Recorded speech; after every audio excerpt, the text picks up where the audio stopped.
Cuba Información.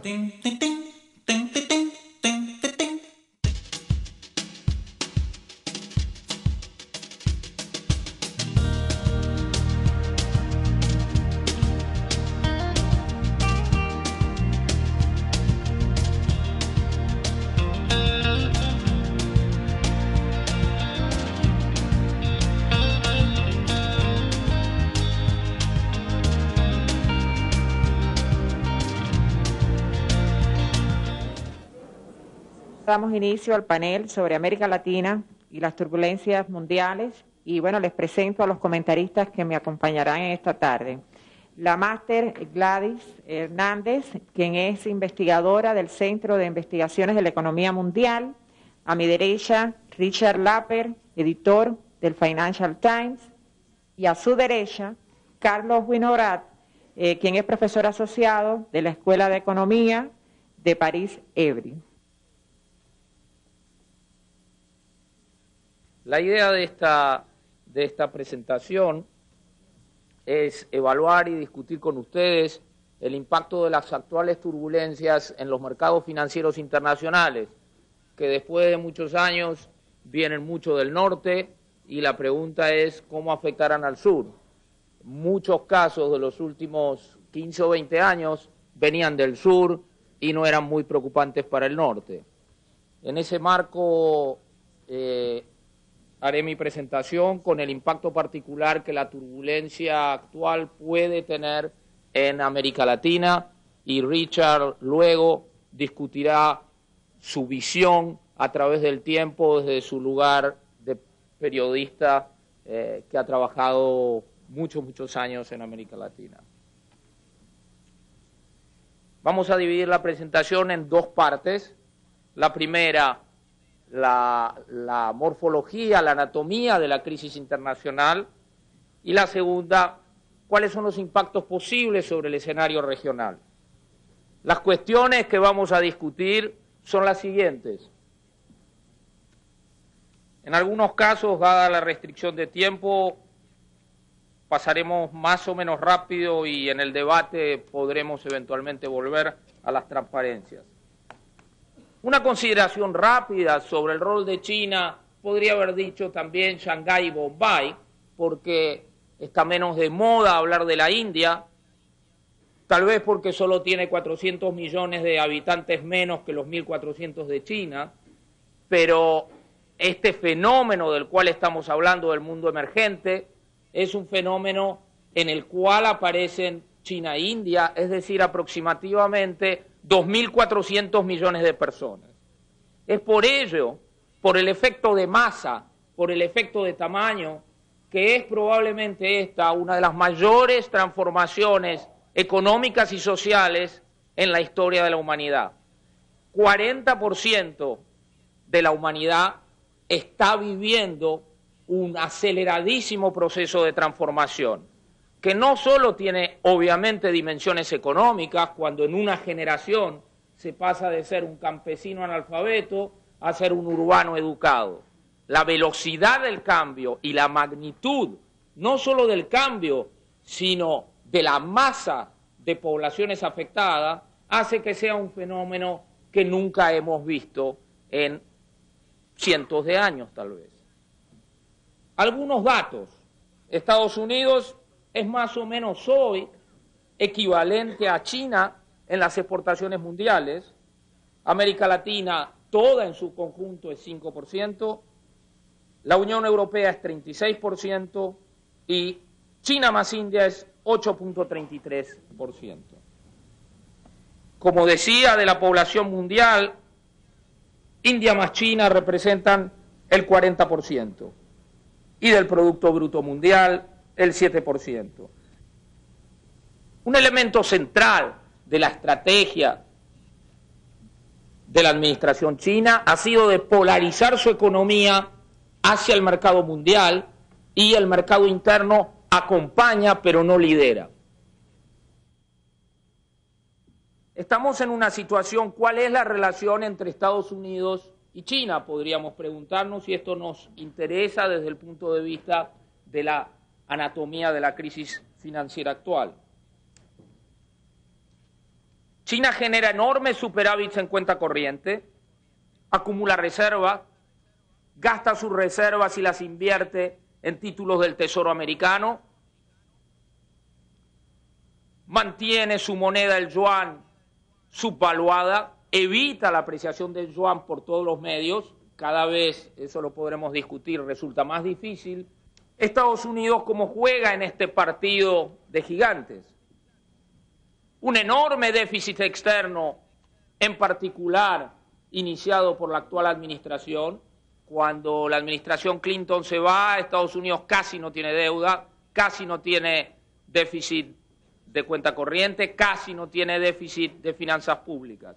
Hoy todo lo que he mencionado está del lado rojo, es decir, no rojo rojito como en Caracas, rojo en el sentido de enormes déficits. Déficit de cuenta corriente, déficit de las finanzas públicas y un crecimiento extremadamente acelerado del endeudamiento de los Estados Unidos, financiado en gran medida por países emergentes que ahora tienen posiciones financieras más robustas. Entonces se genera de manera simplista un proceso de retroalimentación en que China financia a Estados Unidos en su crecimiento, toma los activos americanos, con lo cual sostiene el boom de consumo de los Estados Unidos. Entonces, hasta hace poco veíamos o debíamos ver a China y Estados Unidos como las dos locomotoras de la economía mundial. Una locomotora madura y la otra lo que he llamado la locomotora emergente. ¿Qué pasa con las otras economías y su dinamismo? Japón, después de haberse pensado hacia fin de los años 80 que el mundo sería marcado por Japón, todo el mundo, quiero decir, todos los economistas dejaron de hablar de Japón porque estuvieron desilusionados durante 10 años de sus previsiones. Japón se durmió 10 años y quedó estancada. Hoy está retomando gradualmente su crecimiento. India, otro gigante emergente. Los emergentes clásicos, Asia, América Latina y Europa del Este, con crecimientos menos importantes y son grupos de países de menor tamaño y más volátiles, en el caso de América Latina, y la Unión Europea, el tercer gigante inevitable, con un crecimiento entre moderado y mediocre desde hace varios años. ¿Qué pasa con la inflación? En los últimos 10 años, la inflación ha sido, podemos decir, relativamente baja en todas las economías más importantes, y una percepción que hoy puede ser sometida a alguna ruptura de que la inflación estaba bajo control.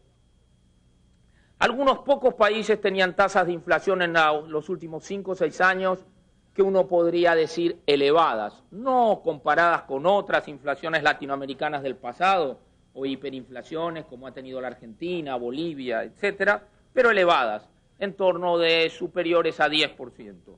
¿Cuáles son algunos de estos países? Argentina, Brasil, Rusia. España para Europa tiene una inflación más alta que la media, India, Turquía, Venezuela.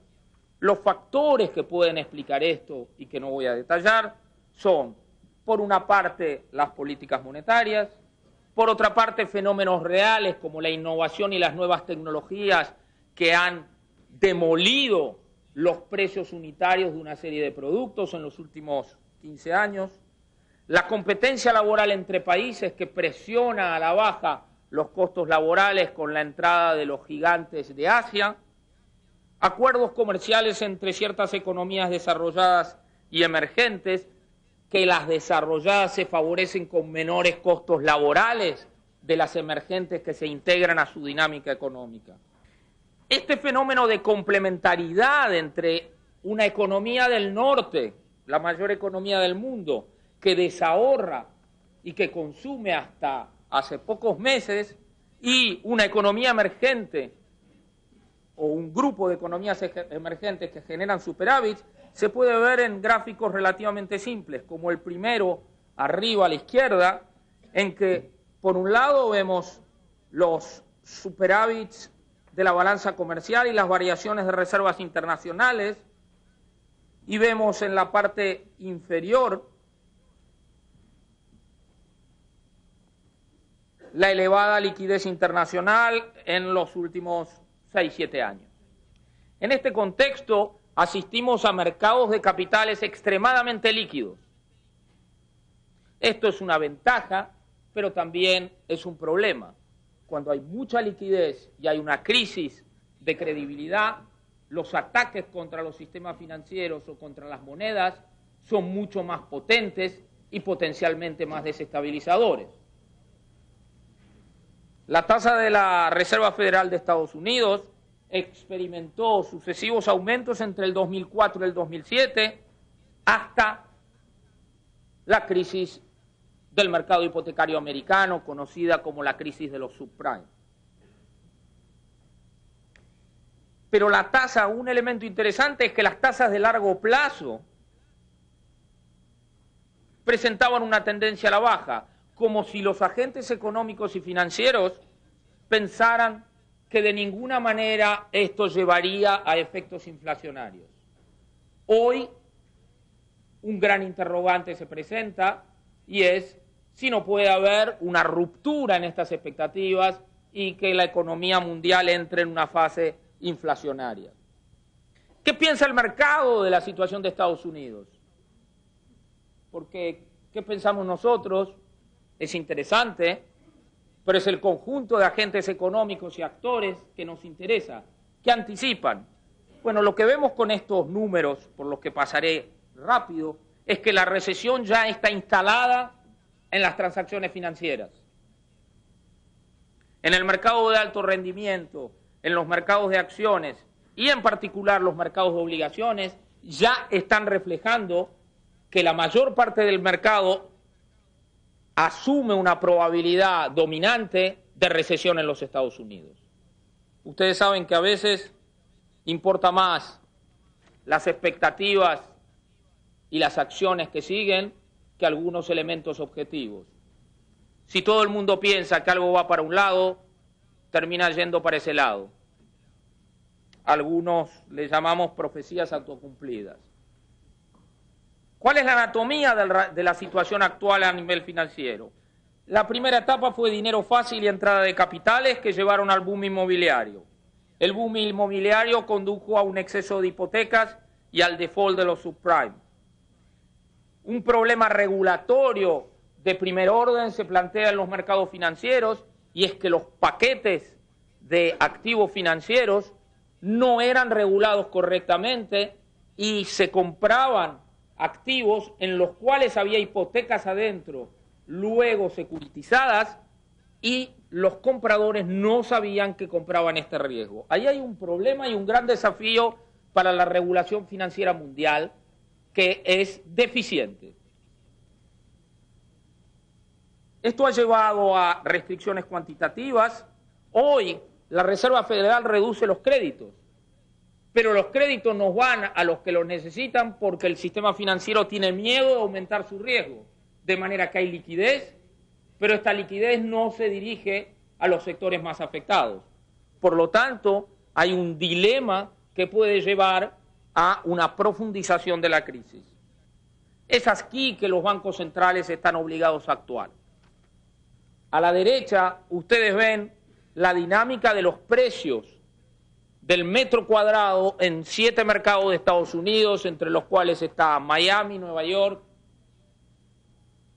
Cleveland, Los Ángeles, Chicago, para que no nos guiemos. Estados Unidos, desde el punto de vista del mercado de la vivienda, es un mercado muy regional. No es lo mismo Nueva York que Dallas. Pero lo que sí observamos es una explosión del precio de la vivienda que en 20 años se multiplica varias veces y ahora está sufriendo una caída del 30-40%. La devaluación del dólar está produciendo en los Estados Unidos lentamente, como lo anticipábamos al principio, un reajuste de los desequilibrios.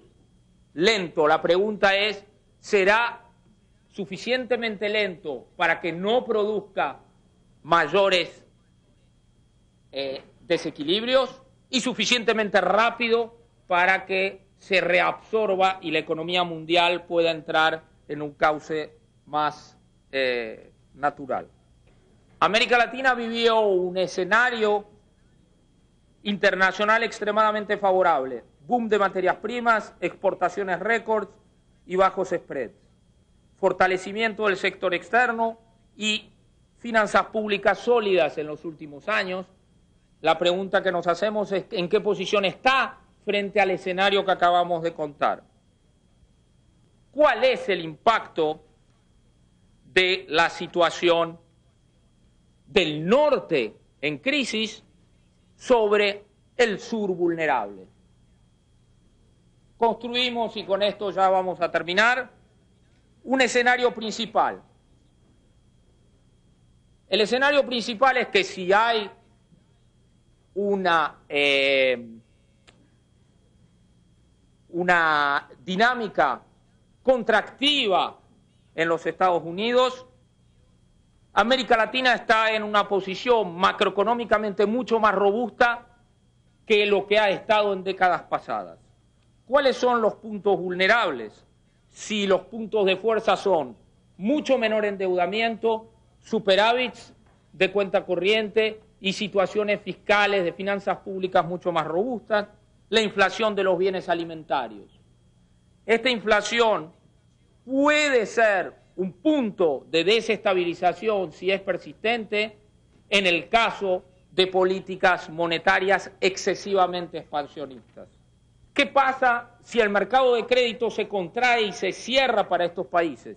Mucho menos que lo que pasaba décadas atrás, porque las situaciones de finanzas públicas son menos dependientes del mercado internacional. Dos economías identificamos como más frágiles: Ecuador y Colombia.